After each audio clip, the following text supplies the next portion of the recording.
Dating sa mga hayop, likas na malambot ang puso natin. Kaya naman labis na nakalulungkot at nakagagalit kapag nakakakita tayo ng mga sitwasyon kung saan sila ay naaabuso at napababayaan. Katulad na lamang ng kwento ng isang kabayo mula sa Misamis Oriental. Panoorin po natin to. Talaga namang nakakadurog ng puso ang nag-viral na video noong Pebrero kung saan makikita ang kaawa-awang kabayo na si Kabang habang hila-hila ng isang truck. Sa pilitan itong pinatakbo ng aabot sa 25 kilometro sa kahabaan ng Claveria, Misamis Oriental. Sa isa pang video, makikita ang kabayo na bumagsak na sa kalsada dahil sa pagod. Nakarating ang sitwasyon ni Kabang sa PETA Asia, isang kilalang non-profit organization na nakatutok sa pagsagip ng mga hayop. Agad nilang ni-rescue si Kabang na unang dinala sa isang foster home bago inilipat sa Equine Hospital sa Batangas para maipagamot at makapagpagaling. Makalipas ang 4 na buwan, kumustahin natin ang lagay ngayon ni Kabang at kilalanin ang PETA Asia na nangunguna sa pagsaklolo sa mga inaabusong hayop. Nakakadurog ng puso namang makita yun. May galit din tayong nararamdaman. But now, let's talk about yung update dito kay Kabang. Kasama po natin live ito sa studio yung senior campaigner to the Philippines ng International Animal Rights Group na People for the Ethical Treatment of Animals or PETA Asia, Ma'am Jana Sevilla. Good morning po, Ma'am Jana. Good morning po. Good morning, Ma'am Jana. Kamusta na po ngayon si Kabang? Mabuti na. Nasa mabuting kalagayan na siya. Safe na safe. Okay, that's good. At masisigurado ko na hindi na siya ulit maaabuso. Okay. Well, Ma'am Jana, just to give context, ano po bang nangyari dito? Bakit daw po hinihila o kinakaladkad ng sasakyan itong si Kabang? Training daw, ayon dun sa dating may-ari sa kanya, na siyang nagda-drive din nung sasakyan na yun. Training daw, endurance training.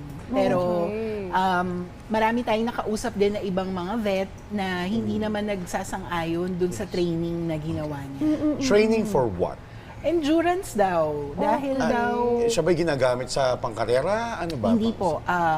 Gagamitin daw siya for trail hiking. Yun yung sasakay sa kabayo, tapos sa akyat ng bundok, gano'n. Okay. Pero yung ginawa niyang training, hindi rin namin maintindihan kung pang trail hiking dapat si Kabang, bakit sa highway niya tinatakbo ng gano'n, hindi ba? At hindi sa bundok. Na may mga dala-dala. Kasi supposedly, I believe, pagka trail hikers, ang ginagawa sa mga horses, sila yung mga tagadala ng gamit. Yes. Tsaka sinasakyan din sila. Sinasakyan din. Okay. So ngayon po, nasa na pong custody ito pong si Kabang? Naampo na siya ni Dr. Steve Ternura na siya din kasama namin doon sa biyahe namin mula Misamis Oriental hanggang Batangas. So napalapit na rin yung loob ni Doc Steve sa kanya. At capable naman si Doc Steve na mag-alaga ng kabayo. So sa kanya na rin napunta si Kabang. Okay. Pero nung assessment niyo po, nung pagka-rescue niyo sa kanya, did he sustain injuries? Yes, Or ano? malala. Dahil pagkarating namin doon, nagpadala rin kami kaagad ng horse veterinarian dahil hindi pa siya natitignan ng kahit sinong vet pagkatapos nung incident na yon.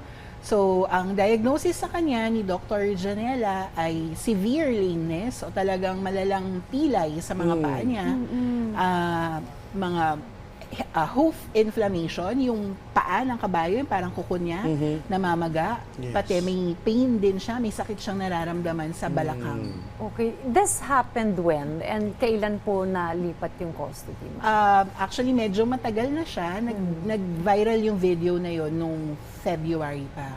Okay. Pero ang hirap din kasing ilaban ng custody niya para makuha namin yung custody niya. Nagpabalik-balik talaga ako sa Cagayan de Oro. Until finally, na-finalize na napunta sa amin yung custody ni Kabang. Ang sumunod na naging problema na, or naging challenge namin, ay yung pagdala sa kanya sa isang fully equipped na horse hospital na wala sa Mindanao. Okay. Nandito lang siya sa Batangas. So, yun, nagsimula kami ng biyahe namin, ayos na namin ang lahat. Nagbuo ako ng team, tapos sinimulan na yung pagbiyahe kay Kabang noong May. Okay. Ngayon, nasa Nagcarlan, Laguna na siya sa farm ni Doc Steve. Okay, that's good to hear. Pero babalikan ko yung gigil ko dun sa may-ari. Oo, totoo ka. Paano yung, are we gonna file cases dun sa dati may-ari? Can this be considered as animal abuse? Actually, considered talaga siya na animal abuse. kahit sino namang makapanood ng video, Yes. di Oo ba? naman. Walang mag-a-agree na tama yung ginawa nung dating may-ari kay Kabang. Pero hindi kasi naging simple yung sitwasyon. Okay. So nag-compromise din kami dahil ang pinaka-importante kasi para sa amin ay madala na dito si Kabang para masimula na talaga yung comprehensive veterinary treatment para sa kanya. Nagkasundo kami nung dating may-ari na inibigay niya yung full custody ni Kabang sa grupo namin. Okay.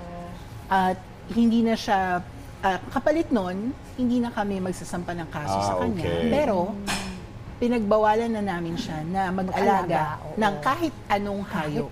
Okay. Dahil pinakita na niya na hindi siya marunong. At wala siyang malasakit sa mga Yes. hayop. Oo, totoo. Kasi dapat responsable ka kapag Yes. may inaalagaan kang ganito. Now, sa istorya po ni Kabang ay napakalaki po ng naging papel po nitong Pet Asia. Can you tell us more about your organization, ito pong Pet Asia? Yes, ang PETA or People for the Ethical Treatment of Animals ay isang organization na tumutulong sa mga hayop at nagbibigay protection din sa mga hayop. Marami kaming iba't ibang mga proyekto at mga campaigns, pero dito sa Pilipinas, ang isa sa mga naging focus namin ay yung pagbibigay ng libreng kapon or yung spay and neuter Okay. sa mga alagang aso at pusa. Okay. So yan, very busy ang tita dyan sa mga spay day activities namin or yung kapon day kung saan nagpupunta kami sa iba't ibang barangay within Metro Manila tapos nagbibigay kami ng libreng kapon. Okay. Sa isang araw, umaabot kami ng mahigit 600 Ang animals dami! in one day. Wow! So far this 2026, naka 6,000 plus na kami. Pero our goal is 10,000 animals this Okay. year. Mostly So, dogs ba or cat? Mix po, dogs and cats. Dogs and Okay. cats. Yes, so yun po. More than that, yung pagkapo, nagbibigay din kami ng libreng bakuna. Hindi lang anti-rabies, kundi pati yung mga 3-in-1 for or for dogs, 5-in-1 for cats, yung mga ganyan. Tapos kung may problema din yung ibang medical condition yung aso o pusa, binibigyan din namin ng intervention. Kung kunyari, kung meron siyang galis, binibigyan Okay. namin ng gamot sa galis. Kung may mga garapata, binibigyan din namin ng gamot sa garapata. And Yun po. linawin natin, ma'am, halo po ito, no? House pets and even strays. Yes. Oh, okay. Okay, so with your data po, ma'am, matanong ko lang po, since sa ibang bansa rampant ang dog fighting, yung ibang mga animal abuse, dito po ba sa ating bansa, ano po yung mataas ang kaso pagdating sa animal abuse? Paano ba? Siguro neglect. Neglect? Oo, Okay. parang neglect na parang kung pumasok ka sa isang barangay, may makikita kang mga aso at pusa na talagang napabayaan. Yung Ito yung may mga collar tapos naging stray na lang, gano'n? Yes. Okay. Or yung tinali na lang, or kinulong na lang, hindi siya nabibigyan ng adequate care. So yung neglect na talagang pinabayaan na lang. Yun yung madaming. Oo. dito How sa can we solve a problem such as that, ma'am? Unang-una, syempre yung sinasabi nating responsible pet ownership. Kailangan talaga mapalaganap yung mensaheng yan para matutunan ng tao yung kung paano talaga maging isang responsible pet owner or pet guardian.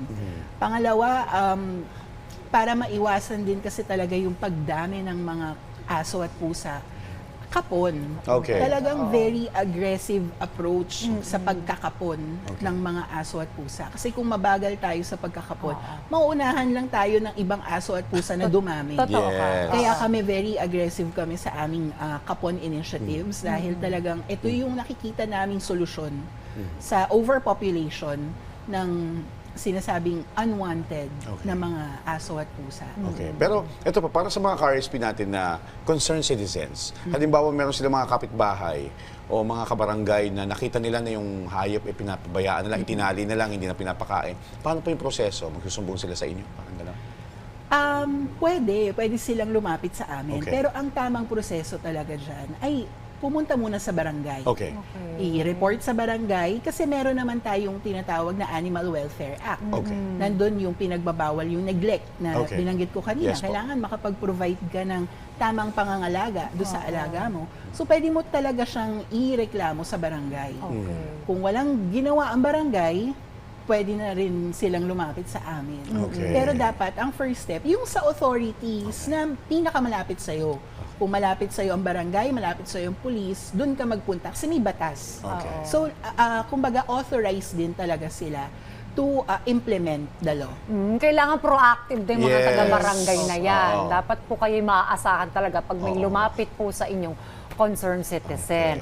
Kailan po ba yung inyo pang mga initiatives ng itong kapagkakapon? Kasi marami rin po talaga nag-aabang dyan na Ako rin nag-aabang mahal ako din eh. kasi talaga yan. Oo, di ba? tama, Yan ang tama. yan ang Almost iniisip 1,000. ako, magastos. Yes. But if there are free services like this, Ano di po ba? siya almost every 2 to 3 weeks namin ginagawa Okay. sa iba't ibang barangay within NCR. Okay.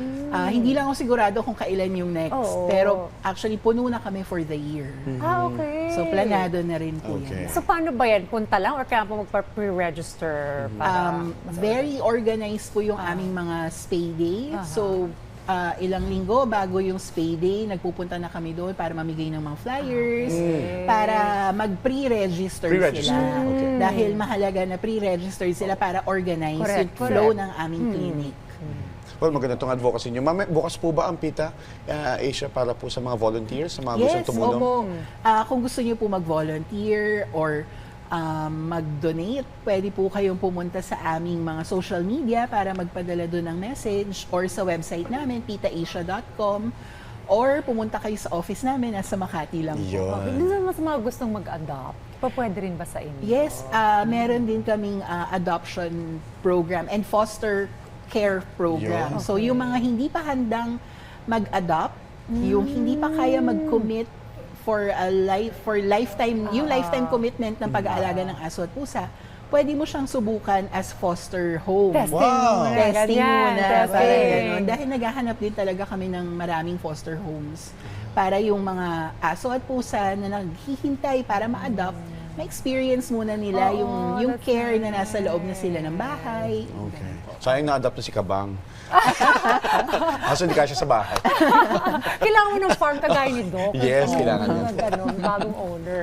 Well, markardagang mensahe na lamang po sa ating po mga viewers and also dun sa mga siguro gustong magkaroon ng pet. Yes. Ano po ang inyo pong mensahe niyo po sa kanila? Katulad doon nangyari kay Kabang, hindi namin malalaman kung walang nag-report, kung walang nag-post sa social media. So kung nakakita kayo ng abuse, pang-aabuso sa mga hayop, wag kayong matatakot na i-report ito. Meron tayong mga batas. Actually, marami tayong batas na nagbibigay ng proteksyon para sa mga hayop. Kailangan mo lang i-report. Ayan. So si Kabang is all good and healthy now. Yes, That's the good thing. That's good to hear. Very good news. Well, on that note, maraming salamat po sa inyong oras. Ma'am Jana Sevilla mula sa PITA Asia. Thank you so much, you ma'am. po. Thank you.